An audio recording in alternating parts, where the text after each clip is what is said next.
Joining me now in an exclusive interview is Jackie Reeses, co-founder and CEO of Lead Bank. Jackie, thanks for being with us in person. Of course. Well. Happy to. So most economists are still looking for a soft landing or no recession. What does loan growth look like in this kind of environment as we get ready for the bank earnings? Yeah, so we've had muted loan growth for obvious reasons because of the rise in interest rates. I think we've had this unusual environment where we've had incredible unemployment numbers. We've actually had a pretty benign level of credit defaults. And so it's been a pretty robust environment for banking in general, with the one exception of loan growth, because we've been sitting here with such high interest rates for so long. So I think we're now at the point where there's expectations of a rate decline. I think the Fed is reluctant to move too quickly so that we don't see an environment where they maybe make a mistake by a quarter or two. Right. So we're sitting here towards the end of the year, and then we have expectations that rates would decline, and you would expect to see some acceleration of loan growth. On the other side of that, right, is net interest income, and higher rates are more beneficial for that. So how do higher for longer rates? What's the full impact of that? Well, we've seen that over the course of the last few years where banks have performed well as it relates to net interest margin, which is one of their main metrics for performance. You know, what you typically see is that loan books reprice faster than deposit books. And so banks have benefited off of the changes in interest rates that we've seen for the last few years. Right. Last time I saw you was just a few weeks ago in San Francisco on the anniversary of Silicon Valley Bank's implosion. We talked about that.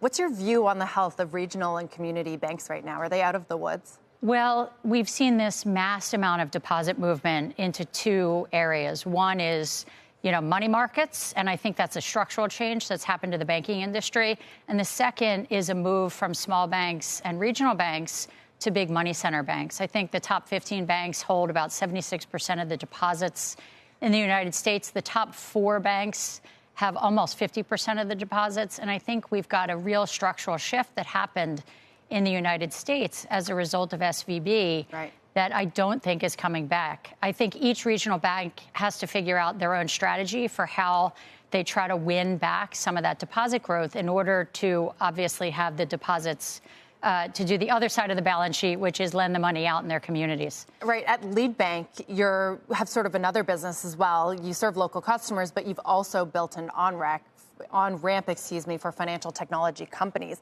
Is that in response to sort of the aggregation we're seeing at the bigger banks? It's not in response. I mean, we do have a really healthy community bank in Kansas City, Missouri, that we're really proud of. We have amazing customers.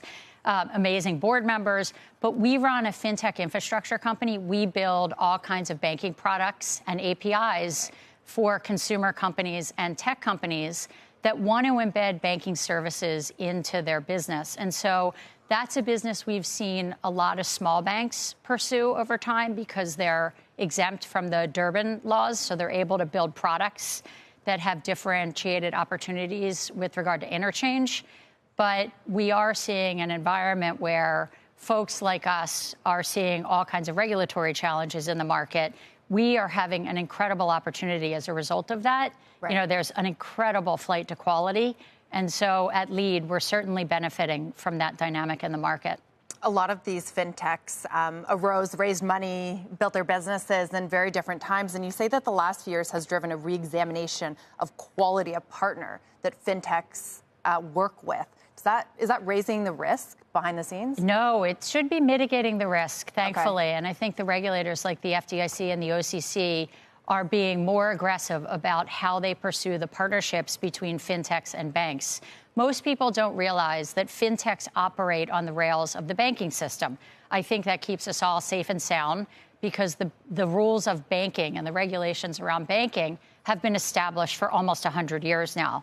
And so what ends up happening is that a lot of these banks that started to get into the business with fintechs were really out over their skis. They cropped up, they built a partnership. You have these mass consumer companies in fintech that have aggregated tens of millions of customers with bank infrastructure underneath that's not fit for the scale and velocity of the transactions happening.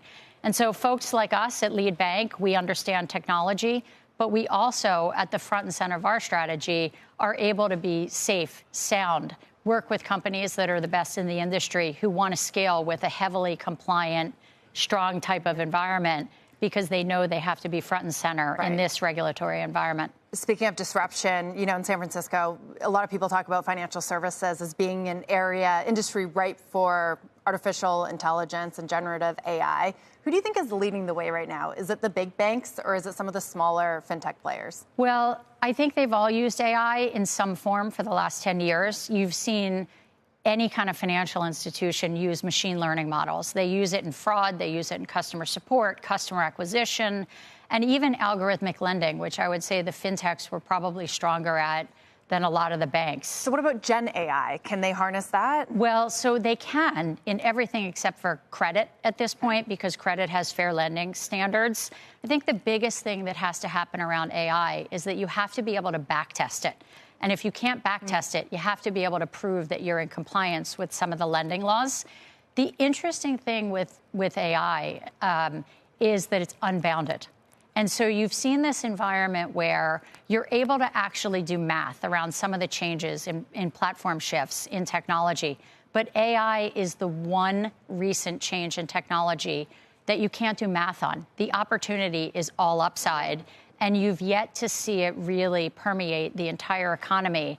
And I would liken it to the way the internet, at the time when the internet started, you couldn't do math on looking at what the size of the market transition is. And AI is the same, if not bigger, because of the expectations of what's going to change as a result of it. And you were on the front lines of the last shift as well. So, Jackie, thanks for being with us. Appreciate it. Thank you.